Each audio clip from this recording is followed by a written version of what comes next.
Morning. Hey, what's going on? Not much. It's another day. I survived an earthquake this morning. Did you hear about that? Yeah. Yeah, you texted me that. 4:30 in the morning, my bed starts shaking, and I swear my dishes are gonna fall off the shelf. But yeah, it was the earthquake at 4:30, and then an aftershock that just totally freaked me out. So I've been awake pretty much since 4 o'clock. Oh, nice.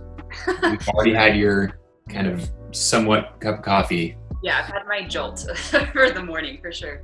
Well, so you watched a movie this week, right?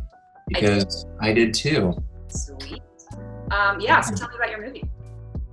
Yeah, so I watched Crip Camp, the documentary that's on Netflix, which also premiered at Sundance earlier this year, which you and I both went to before the world closed for business. It's an hour and 45 minutes, and it's the story of this camp back in the 70s up in New York, kind of tucked away in the Catskills, Camp Jened. And it was a camp that was created for people with disabilities at a time in the country where people with disabilities, number one, weren't socially accepted, and number two, didn't have really the resources to live a normal life. So this camp was like a refuge for all of them. Well, the whole thing is just really heartwarming and really good. I should say that I really enjoyed the doc. I think it's definitely worth seeing.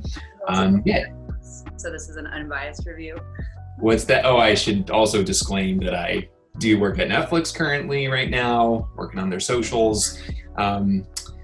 So disclaimed that. However, I would still stub for this movie. So yeah, it starts out with this group of people who meet at camp. One of the former campers actually was one of the co-directors of the movie, this man, Jim Lebrecht.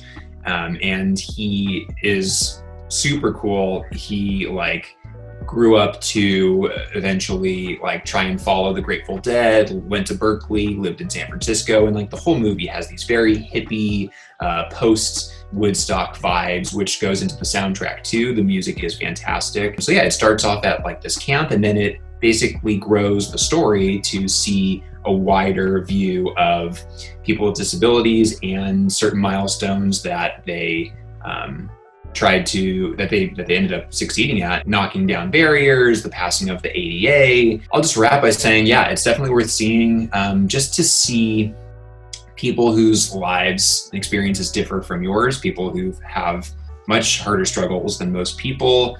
Empathy and sympathy definitely go a long way, especially now. And yeah, it's a total blast. It's really fun and heartwarming, and it's definitely worth seeing. Good. That sounds like a nice movie that I need to see after the one I watched, which kind of similar in a way to Crip Camp.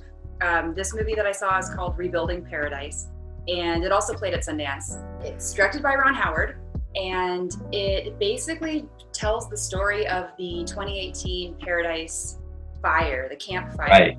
Yeah. I'm sure you remember, it was on the news, and it was horrible. I think it was the worst fire in the history of California. Killed 85 people, displaced 50,000. 95% of the town of Paradise was torched. It was awful. The beginning portion of the film is all survivors footage. So people with their phones filming themselves saying goodbye to their houses as they're driving away, engulfed in flames on all sides. Intimate 911 calls saying my grandpa is stuck in a wheelchair, he can't get outside, I need help, and the operator saying, I'm sorry, there's nothing we can do, there's no one here to help. Oof. Devastating. And then the title comes up, Rebuilding Paradise. Oh god. What an intro.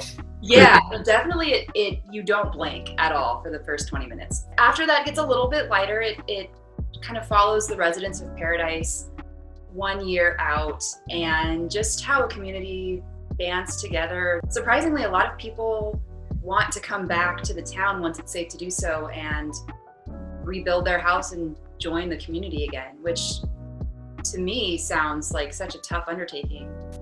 I would think the PTSD alone would freak me out to want to live kind of that secluded after having been involved in a massive forest fire. Yeah, wow. That was sparked by Pacific Gas and Electric. Right. Yeah, aren't they still paying off settlements? Yeah. It's crazy. If something like $1 billion I think it was like, yeah, $1 billion that PG&E was going to allocate to every single victim of every single incident. So there has been more than one incident. The survivors aren't going to get that much money. Like $1 billion is a lot, but I guess there's been so many incidents that divvied up. It shockingly, like they're not. It's sad all around, and no one wins. Yeah, kind of to your point though about Crip Camp, that it just shows the takeaway for the film is just the resilience of people who are determined to make their story better. And I think we could both agree that these two films coming out in the middle of 2020 and this pandemic where the world is kind of upside down and every day it seems like there's an earthquake or a disaster or something. Right. It's easy to kind of fall into the trap of, okay, well, this, rock bottom, it's never going to get better than this. But it seems like, yeah, watching these two movies at least can kind of give you some, sort of optimism that they've been through hell and back, and they're thriving now. They're doing okay. And so, the least we could do is be doing okay too. From a personal standpoint, I would totally agree. Like, it puts so much into perspective, and that's good to have right now. So yeah, it makes you grateful for what you have, for sure, every day. Rebuilding Paradise comes out on Friday, video on demand, the Lemley Theater's virtual theater, which is cool. So support your local indie theater and watch a film online. Well, cool. Thanks for the skinny on that. And I look forward to hearing about what else you watch in the weeks to come.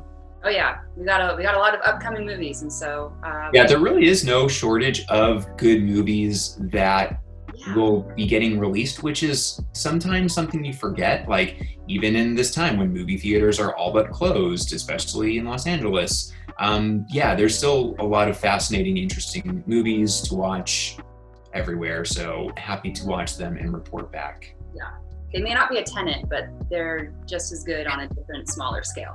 Right, yeah.